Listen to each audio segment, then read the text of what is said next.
تقدیر پر ایمان۔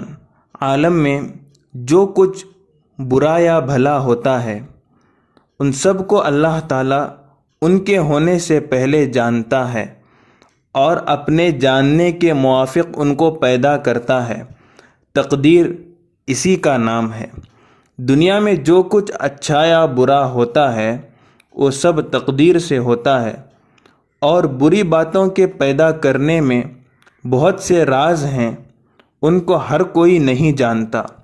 تقدیر پر بحث و مباحثہ کرنے سے حضور اقدس صلی اللہ علیہ وسلم نے منع فرمایا ہے۔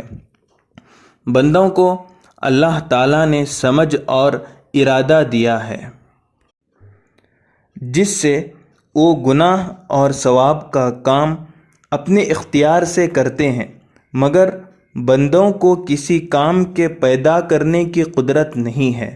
گناہ کے کام سے اللہ تعالیٰ ناراض اور ثواب کے کام سے خوش ہوتے ہیں۔ اللہ تعالیٰ نے بندوں کو کسی ایسے کام کا حکم نہیں دیا جو بندوں کی طاقت سے باہر ہو۔